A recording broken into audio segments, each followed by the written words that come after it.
Hello everybody, Eric here with a little bonus video for the week. And you see, the reason I'm doing this is because why not? I like to hear the sound of my own voice, apparently. Over on Facebook, there's been this ABCs of Horror thing going around, and I got tagged by Kenzie Jennings. And the idea is for essentially 26 days in a row, you post your favorite movie for each letter of the alphabet. And you're supposed to tag somebody else. I chose not to.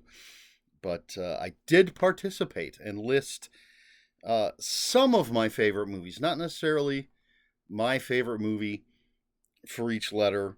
Some of them absolutely are. Some of them was kind of a tough choice. And I always have difficulty choosing favorite things generally anyway. But I thought after having completed the thing, and I screwed up the very last day, I forgot to post. So I missed one day. I posted it the next day. But I did 25 days in a row, and then on the 26th day, I completely forgot about it. But anyway, I own quite a few of these on Blu-ray and DVD. I chose not to dig through everything because I know a bunch of these are in piles because my shelves are full, and so as I get new Blu-rays and DVDs, they end up in stacks in no particular order except the order that they were purchased in, with the newest being on top, obviously. So I chose, since I couldn't dig out, or chose not to dig out that stuff, I figured why bother going through the shelves and pulling that stuff down anyway. So I have nothing to show you. You're just gonna have to look at You're gonna have to look at this as I read my list. I had to write them all down. So let's start with the letter A. And my favorite movie that I chose for the letter A was An American Werewolf in London, a classic, an amazing movie. I saw this when it first came out in theaters. Absolutely love it. Top 3 werewolf movies for me. Great story. It's horrific. It's funny. I was underage. I was under 16, but I still got into the theater. Just me and my friend. No adults with us. If you haven't seen it, if you like horror, how have you not seen this? If you like werewolves, how have you not seen this? It's the story of 2 American young adults, I suppose. I guess they're college age, just on a hiking trip in Europe, a European vacation, as it were. And they get attacked by a werewolf. One of them is killed, one of them is not. I think we all know what's going to happen. Just a fantastic movie, An American Werewolf in London. Excuse me for just a moment. This is my 3rd video, and I was getting a little parched. I should have done that before I started, but I didn't. For the letter B, I chose The Blob, the original. I do enjoy the remake very much, but the original has a special place in my heart. I watched it many, many times when I was a kid. It's got Paul Newman, right? No, Steve McQueen, right? Ay, caramba. Yes, I believe it's Steve McQueen. Again, if anybody doesn't know, meteor crashes to Earth. There's a blob inside. It sucks people in, sucks them up, gets bigger. A great, great creature feature, classic creature feature. Had a number of sequels, and then a remake. But The Blob, absolutely love it. For the letter C, my favorite of the Universal monsters, The Creature from the Black Lagoon. Now this one I could have easily grabbed. I have it over here in a glow-in-the-dark sleeve.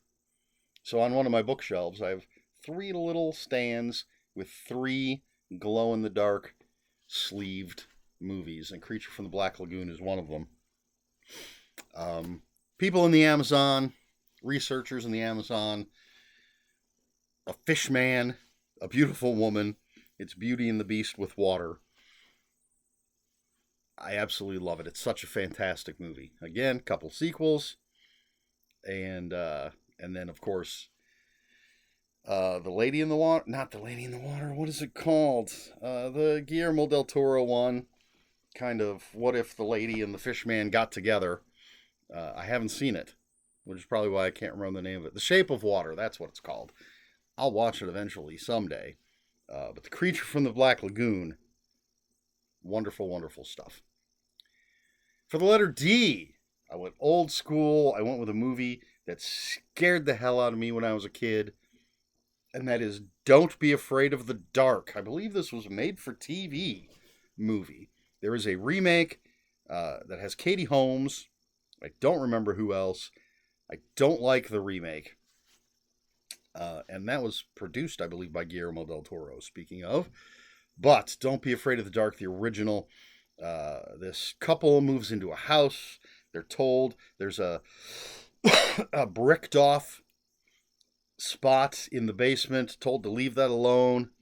It ends up getting opened. I believe it's bricked off, not just closed off some other way. These little tiny creatures get out. I called them acorn heads because they have these shriveled little heads that always look to me like the inside of an acorn. If you ever cracked one open, the meat of an acorn. And they're terrorizing the woman of the house. And they'd run around. You know, she'd never see them, but she'd hear them whispering, "We're free, we're free. She set us free." Freaked me out when I was a kid. So much so, I distinctly remember there was a time when my friends and I were outside playing, and it got dark. The sun had gone down, and for some reason we started talking about this movie, and we freaked ourselves out and had to go inside because we got scared. Don't Be Afraid of the Dark. For the letter E, Evil Dead, the original. I know a lot of people like the second one better. I'm old school. I do like the remake and the sequels. I still haven't watched Ash vs. Evil Dead, even though I have the whole series on Blu-ray. But the original Evil Dead, I remember reading Stephen King's review in the Twilight Zone magazine, and then just happened to go to the drive-in with some friends. We would go to the drive-in to party. I've talked about this before on this channel. We'd go to the drive-in to party and not really watch the movies, but I just happened to realize that the movie on screen was this movie that Stephen King had been talking about in Twilight Zone magazine. And I said, fuck that party. I'm watching this movie. And I've been a fan ever since. I've watched it I don't know how many times. Of course, I love Evil Dead 2 and Army of Darkness. Evil Dead the musical. That soundtrack is so much fun. And a friend and I actually went to see some people perform Evil Dead the musical. It was in the woods. We had to park. We parked in a field, and then you had to follow this trail. And they had there was a little shack set up. They were selling drinks, can of soda for 50 cents. Not bad. And this wasn't that long ago. And free cans they had spray cans of off. You could take them, but you could use it. It was free to use the off. And then they had wooden, like half log benches going up, and then the stage and the sound and production booth, whatever, was behind us. And the splash zone was supposed to be like the first 3 or 4 rows, but we were pretty far back and we got splashed. The blood was red-colored dish soap, I believe, so it would wash out very easily, but very fun performance. And as I said, I like the remake. I like Evil Dead Rise. I really need to watch the show, Ash vs. Evil Dead. I've enjoyed a lot of the Evil Dead comics, Army of Darkness comics, all that stuff. But Evil Dead, the original, absolutely love it. Let's move on to F, and I chose Feast. A very funny, violent monster movie. It was a winner of Project Greenlight, which was Ben Affleck and Matt Damon, I believe the two of them. A reality show where movie makers would compete to get the green light to make their film. And I don't remember the director's name, the first name. His last name's Gulager because he's Clu Gulager's son. And um, coincidentally, on the screen right in front of me, my TV's on, and there's a movie with Gulager in it on right now, and that's The Uninvited, the Killer Cat movie. But anyway, Feast takes place in a dive bar, sort of in the middle of nowhere, and they come under attack by these monsters, and it is hilarious and just fun. Henry Rollins is in it, um, and Jason Mewes, not playing Jay for once. Um, Eric Dane, is that the guy's name? McDreamy or McSteamy? I always get them confused, from Grey's Anatomy. Um, all sorts of great people. I can't remember all of them. But Feast, so much fun. The second movie I enjoyed, not quite as much as the first one, but one moment in particular is a favorite. And I've never seen the third one.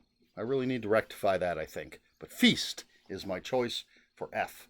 Moving on to G, we have Ginger Snaps, another top 3 werewolf movie. A coming of age movie, a metaphor for menstruation.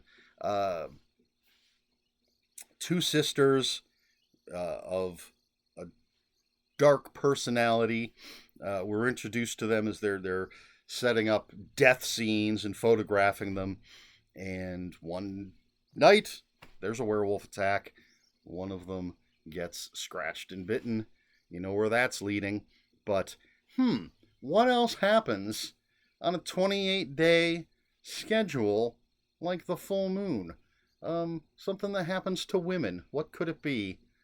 What could this movie perhaps be talking about? Anyway, fantastic performances, a lot of funny stuff.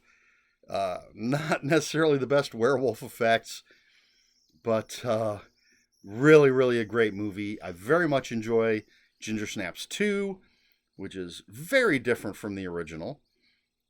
And Ginger Snaps Back, or is that the second one? There's a third one that is a period piece, oddly enough. But the same two actresses, the same character names, but well, I was going to say a completely different story, but not quite a completely different story, because the same actress gets bitten by a werewolf with the same character, and but it's set in an old, I think it's Canadian fort. Still a good movie. Love all three, but Ginger Snaps was my choice for G. Excuse me. For H, we have The Hitcher, starring C. Thomas Howell and Rutger Hauer, Jennifer Jason Leigh. Another movie I absolutely love. Saw it in the theater with my buddy. One of two movies that made, I think I saw the other movie with my buddy too, but these two, the same guy. But these two, this is one of two movies where we actually shot up in our chairs in shock because of something that happens in this movie. C. Thomas Howell is, I think he's college age, and he's driving to California, I believe, and it's one of those, he needed to get to California. He connected with a person who wanted their car brought to California, so C. Thomas Howell is basically driving someone's car. It's getting him there. This other person's getting their car. Along the way, there's a hitchhiker, played by Rutger Hauer, and terror ensues, and it's just fantastic. Rutger Hauer is amazing. The menace coming off of him in waves. I've never seen the remake. Not interested in seeing the remake. The Hitcher, such a great movie. For the letter I chose the French film, The French Extremity, Inside. I don't know what it is in French, so I'm going with the English, Inside. This is about a pregnant woman and a non-pregnant woman who was pregnant at one time and lost her baby, who wants the pregnant woman's baby, and I believe it's at Christmas. So a very, very contained story, mostly just these two people, all in this house, and it is so kind of a home invasion story, but tension and gore, and one of my favorite scenes of all time happens in this movie. I love it. Again, there's a remake. Haven't seen it. Heard it's terrible. Don't want to see it. But the original French movie Inside, absolutely fantastic. For the letter J, Jacob's Ladder. So many of these you're going to hear.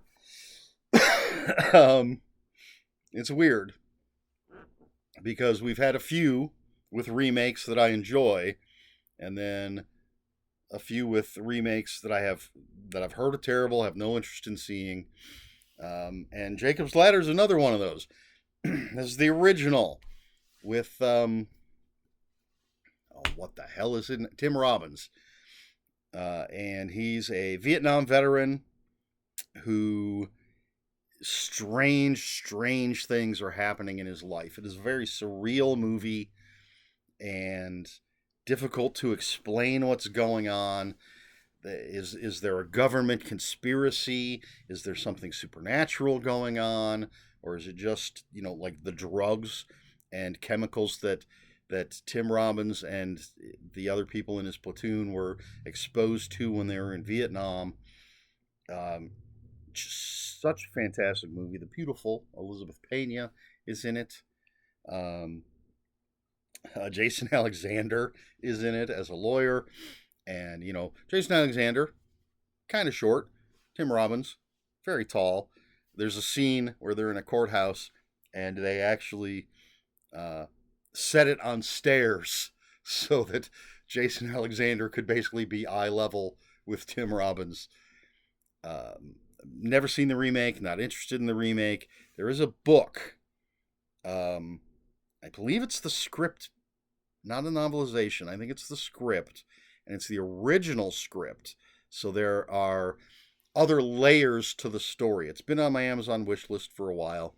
I'll pick it up eventually, as long as it's still available, because I want to get into those deeper layers and some things that were left out of the movie. But Jacob's Ladder, my pick for J, which brings us to K.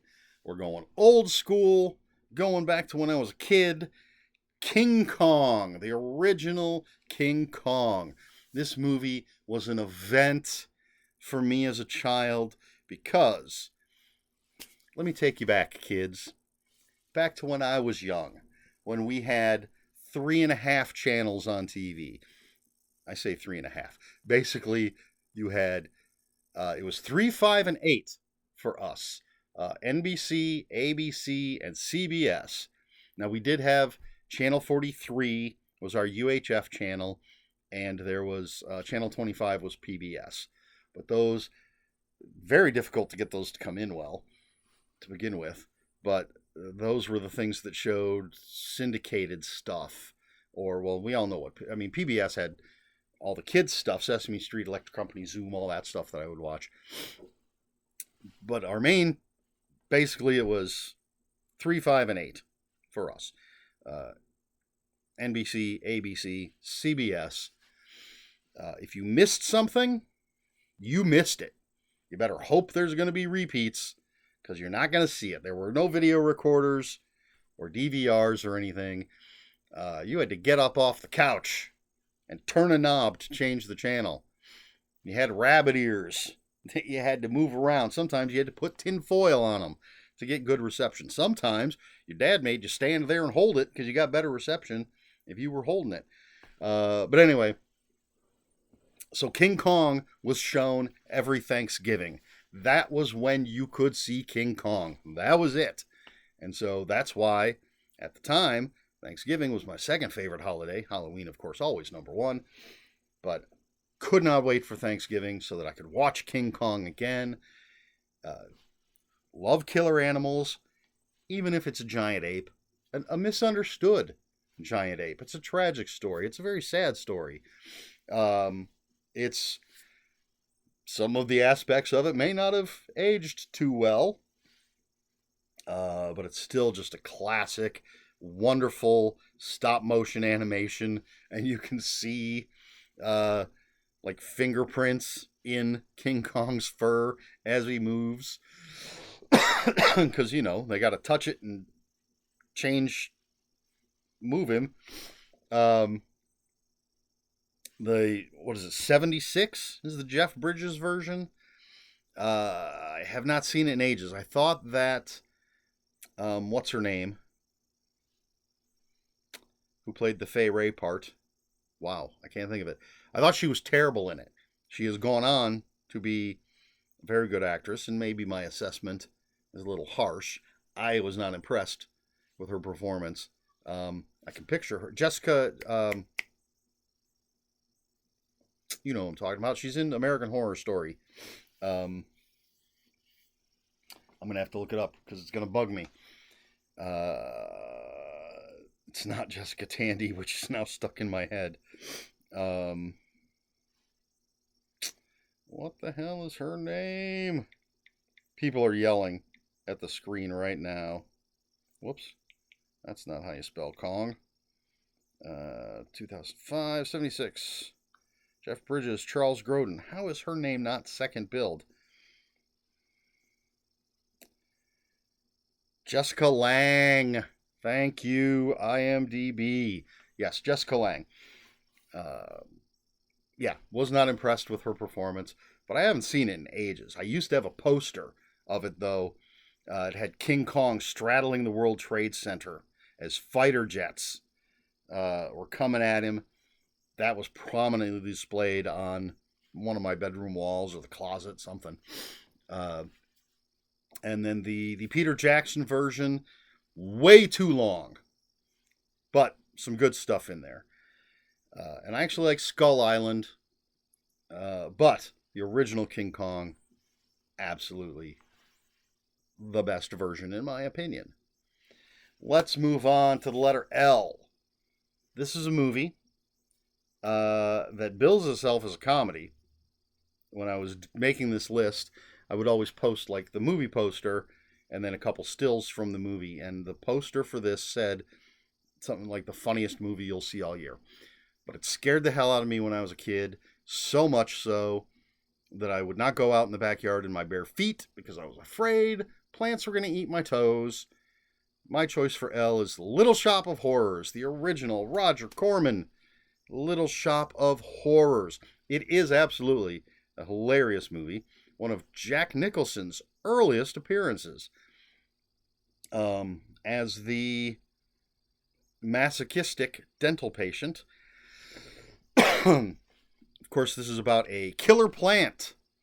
Seymour creates this hybrid plant from a Venus flytrap and something else. I can't remember what the other one is. And it craves human blood and human meat. They show it on Riff Tracks, the Riff Tracks channel now. It's in rotation there. And I'm very excited for it. I have a copy of it. Of course, because I absolutely love The Little Shop of Horrors. Some people may say it is not horror, but it's got horror in the title.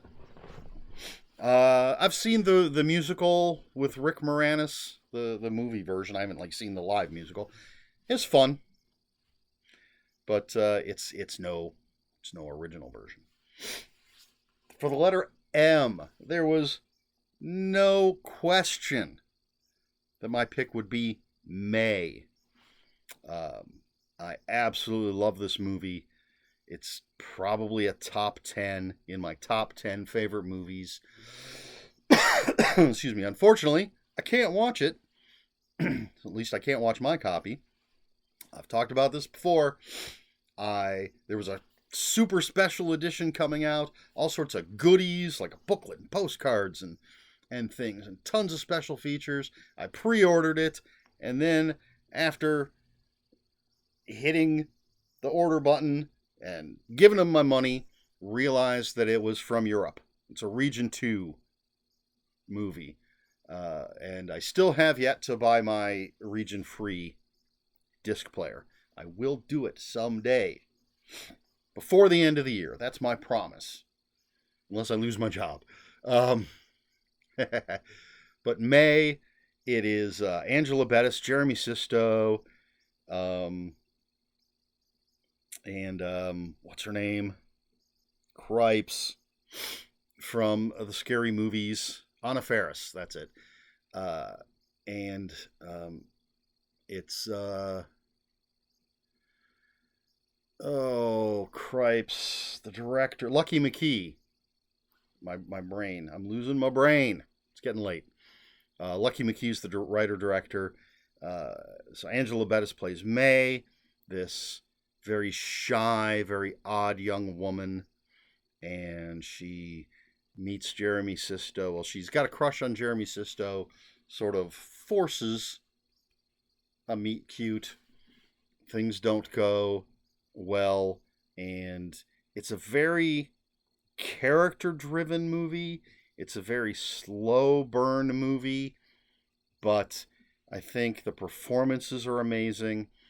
The story is amazing, and when it goes off, it goes off. Although it's at no point does it become extreme or even graphic, but I absolutely love the movie May. For the letter N, there wasn't a lot. Well, yeah, not a lot of question about what this was going to be. So for the letter N, I chose Near Dark. Now, this is going to come up twice in this video. Near Dark was my favorite vampire movie until yesterday. I'm not sure I'm hesitant about putting it that way because I'm not sure yet. I haven't made a final decision. But anyway, Near Dark, Catherine Bigelow directed, stars, I believe it's Adrian Pasdar. Tim Thomerson is in it, but Lance Henriksen, Bill Paxton, a bunch of other people, great cast, and it's about this young man, say farm boy, but he's a young man, basically gets bit by this hot little vampire chick. Again, I say hot little vampire chick, young lady, and he has to make a kill within 3 days to fully transform into a vampire. He goes on the road with this vampire family, which is Lance Henriksen, Bill Paxton, some other people. They're in an RV with tin foil and spray paint over the windows and stuff. It's such a great, great vampire movie. It's been, like I said, it's been my number one since I've seen it. I've watched it many times. The scene in the bar, people who've seen this movie know what I'm talking about. I'll get to why it might not be number one a little later in the list. But Near Dark, absolutely my pick for the letter N. The letter O, I went with The Omen. It's a classic. And I'm a fan of religious horror. It's up there in my top 5 subgenres of horror. Regular viewers will know Killer Animals are number 1. I'm not sure if number 2 would be religious horror or Killer Kids. Love both of those things. But The Omen, it's a classic. The Antichrist, come on. What's not to love? Freaked me out when I was a kid. Great score. And, is Damien the Antichrist? Well, we know he is. But the people in the movie don't necessarily know. And that's going to be their bad luck. So The Omen for the letter O. P. This was a more difficult one for me, but I went with Prophecy, not The Prophecy. not the Christopher Walken Angels and Demons Battling movie. Prophecy, the environmental horror with a mutant bear. I relatively recently, read the novelization. I have the movie. I believe it's the Scream Factory version. Um, and while the effects for the mutant bear may not hold up, it's got. I enjoy the cast. Always like to see Armand Asante. And Talia Shire is in it. Other great people. And it's, there's some environmental problems. This guy's sent to check it out. And turns out there's a killer mutant bear. Fun. Horror with a message. I have to turn the page in my little notebook now. All right. Here's possibly the first big controversy. The letter Q, I chose nothing. Nothing, I say. I have the movie Q, The Winged Serpent, but I've never watched it. I looked through a list of horror movies that start with Q. Nothing was jumping out. And I absolutely refuse, to put The Quiet Place on this list. I understand why people love that movie. I'm not a fan. I think they are the stupidest characters in film. The monsters are cool. There's some cool stuff going on in it. But these characters are so stupid. And there are things that happen in this movie that make almost no sense whatsoever. It annoys me to no end, and so I refused to put it on this list, and so I have nothing for the letter Q. Let's move on to R, and I chose Reanimator. This was a difficult one. My second choice would have been, or possibly, the thing that was fighting it out with Reanimator was Return of the Living Dead. Absolutely love that movie, but Reanimator is just edged it out. I love this movie. Stuart Gordon directing, and my brain is just not working. Jeffrey Combs, there it is. Jeffrey Combs as Herbert West, and Barbara Crampton, classic. Gory, funny, incredibly gory.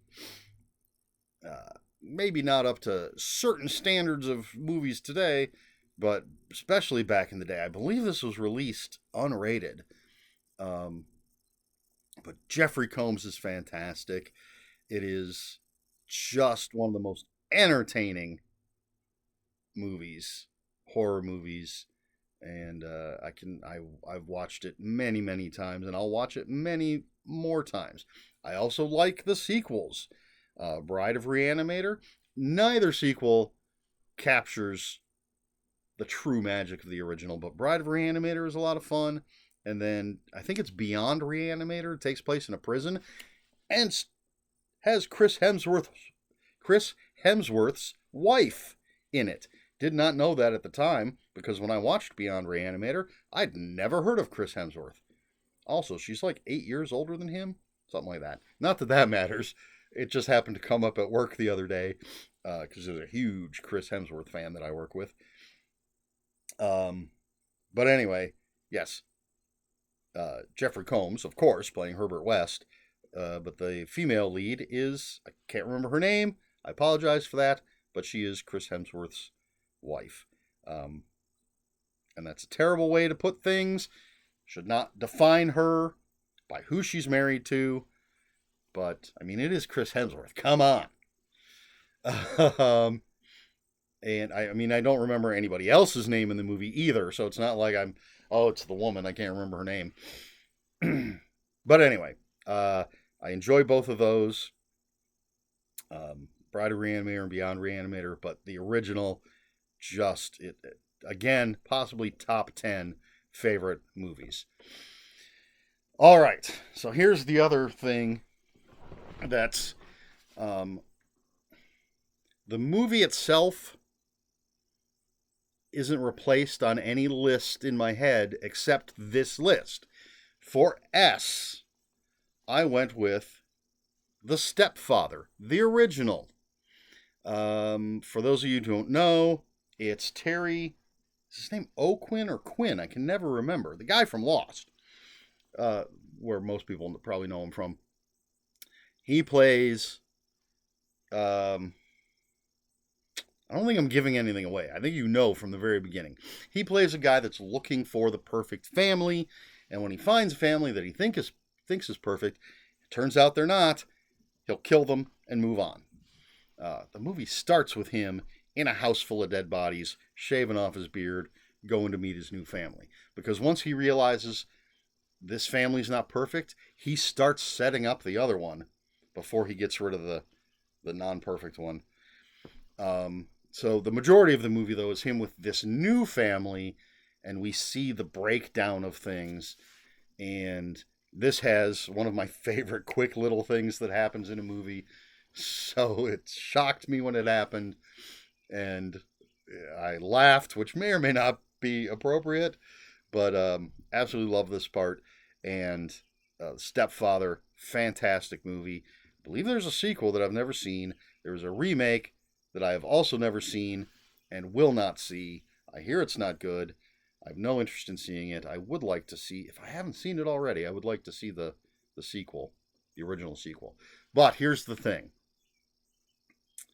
If I was making this list right now, or if I was on the letter S right now, Sinners would have been my choice. For those of you who didn't watch my recent weekly wrap-up for the week of April 20th through the 26th, got to check the calendar there, I have a mini review of the movie Sinners. I just saw it yesterday, and it blew me away. Ryan Coogler, writing, directing, Michael B. Jordan starring twice, and it's a vampire movie. So there's the other thing. That's where we go back to Near Dark. I'm torn. I think Sinners might be now my favorite vampire movie, just edging out Near Dark. And it absolutely would have been my pick for S on this list if I'd seen it at the time. But, so, as it stands, The Stepfather is my choice for S. T, Terrified. Not Terrifier. Terrified, the, I believe, Argentinian film. Please correct me if I'm wrong. This movie was introduced to me by Kenzie Jennings, the person who tagged me for this list, and I know that it was also her choice for T, because I commented on her list, which she was making before I was making mine, so she was ahead of me in the letters. I was like, yeah, this is going to be my choice for T as well. It's a paranormal movie. These paranormal investigators come to this neighborhood to check on things. They're kind of separated in a couple different houses. The opening scene is another favorite scene of mine. I absolutely loved what happens, and it's a terrifying movie. Some of the imagery, some of the things that happen, truly freaky. Really, I don't get scared when I'm watching a movie, but I do try to immerse myself. I'll usually turn the lights off and immerse myself so I can at least maybe feel a chill. I mean, nothing has kept me up at night. Nothing's had me looking around for anything, but I can get in a mindset where I can feel that chill from the film, feel a little shiver up the spine. And there are some freaky things in Terrified. Highly recommend it. And that's my choice for T. For you, this is where we're getting controversial. Kenzie Jennings said she considered this movie, but didn't put it on her list because she didn't know that it wouldn't consider it horror, or necessarily consider it horror, but sci-fi instead. My choice for you is Upgrade. And I responded to her with, I think losing control of your body is horror. So Upgrade, set in the future, this guy and his wife are attacked. His wife is murdered. He is paralyzed from the neck down. And this guy says, I can put a chip in your brain or maybe spine, whatever, that will allow you to function again. And I don't know what the hell I just did to my phone with my elbow. This guy wants to hunt down the people that did this to him and murdered his wife. And there's a point where he finds like the first person, he's getting his ass kicked, and the chip says, if you give me control of your body, I can take care of this. And so he's like, okay, let's do it. And it's the acting, I think, is incredible. It's the same guy that's in The Invitation. I don't remember his name. I think he's a 3-name actor. But when the chip takes control and he's fighting, but he's not in control, the looks on his face as his body is doing things that he's not in control of, and he just has this, it's not a fight scene where he's got that fighter look. I'm doing this, I'm doing that. It's this kind of amazed, scared, freaked out look as he's doing these amazing fighting things. So let me know if you think Upgrade counts on a horror list. As I said, I think losing the ability to control your body or something else taking control of your body should be considered horror. For the letter V, we have Videodrome. David Cronenberg, James Woods, Debbie Harry. A lot of great David Cronenberg stuff. Not a lot of choices for V, in my opinion. But I went with Videodrome. And it's James Woods plays a guy, and he finds this weird sort of secret TV channel that might be snuff films. It's been a while since I've seen it. I may have some details wrong. He starts investigating. There's body horror. We're back to body horror. And just crazy Cronenberg stuff. It's a trip, man. It is a trip. I think earlier Cronenberg, relatively straightforward. I mean, a lot of body horror. And again, I could be wrong about this, but this, at least up to this point, of the Cronenberg I've seen, up to this point, this was like the trippiest of Cronenberg. But Videodrome. For W, The Witch. Robert Eggers, Anya Taylor-Joy. Man, I know people that don't like this movie at all, and then people like me who absolutely love this movie. I did have to put subtitles on because I could not understand what some of the people were saying. This is a period piece. A family basically is kicked out of their, I think it's 1600s, kicked out of their village for being too religious. I was never clear on that. But I think, like, the father of this family was overly religious. And even though they were, like, super religious in the village, they were like, too much, man. You got to take your family and go. So they go out to the middle of nowhere, and there's some woods, and there just might happen to be a witch there. Another slow burn movie, but incredible performances, incredible build-up of the horror. And I was blown away by how much I really love this movie. X. Another difficult letter, I think. I went with a movie that terrified me when I was a child, and that is X, The Man with the X-Ray Eyes. Ray Milland stars in this movie. I don't remember what happens to give him the X-ray eyes, but essentially the X-raying power gets stronger and stronger until it drives him mad. The final image, which may or may not be in the theatrical release, apparently there's 2 versions of the ending. I've seen I know I've seen the ending that's freaked me out when I was a kid, but I've heard that that's not the ending that everybody has seen. I don't know. But an old movie, I have not seen it in years. I'd like to watch it again, see if it's still effective. But X, the Man with the X-Ray Eyes. Why? The penultimate letter. Why? And I went with You're Next. A more modern movie. I don't remember the director, but this is I think, a fantastic home invasion film with a bit of a twist to it. And again, great performances. Barbara Crampton's in this.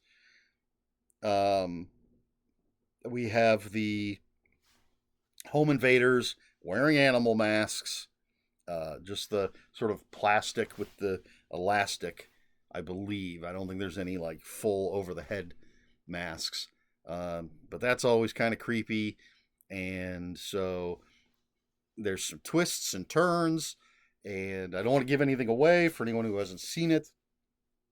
But I think even if you're not a fan of the home invasion subgenre, maybe give this one a try, because it's not your typical home invasion movie. And then for the letter Z, finally, we get to the end of what has turned into a very long video. I figured it would be relatively long. We got 26 letters to cover. Z, I went with a nice, fun horror movie, comedy, Zombievers. Come on. I could have gone Italian, except that I have actually not seen any of the Italian zombie movies. It's a gaping hole in my horror movie viewing history. And and I didn't want to go with Zombieland. I thought Zombieland was fine. I was entertained by it. I haven't seen the sequel because I wasn't so entertained by it that I had to see the sequel. Maybe someday. I decided to go with something fun, something low budget, and that's Zombievers. And it's it's zombie beavers, killer animals, and they're zombies. It's as I said, it's a fun kind of a throwback movie with zombie beavers. I don't know what else there is to say. Which does actually take me back. If it weren't for the fact that The Blob was easily my pick for B, I might have gone with Black Sheep, and not the David Spade. Holy cow! Chris Farley movie, which I'm not a fan of, but the New Zealand killer sheep movie, Black Sheep, is fantastic, and right up there. Zombievers not quite as good, but that would make a great double feature: Black Sheep and Zombievers, I think. But so Zombievers closes it out. So that's it. That was my 7 days of listing movies from A to Z. What do you think? Should Upgrade be on this list? Or is it not a horror movie in your opinion? Feel free to talk about any of these. You can argue a case for The Quiet Place if you want, or maybe come up with some other Q movies. But like I said, I checked. I couldn't find any that were worth putting on the list that I'd seen. Obviously, it's movies I've seen. What do you agree with? What do you disagree with? Feel free to throw out your favorites for any and all of these letters. All of that in the comments below. If you have any comments, questions, corrections, please put those in the comments below. Comments are open for spoilers. Just post spoiler warning. We try to be polite here on my channel. Please like, share, and subscribe. All the usual YouTube stuff. If you care to follow me on other social media, I'll have links for my Instagram and Bluesky in the description below.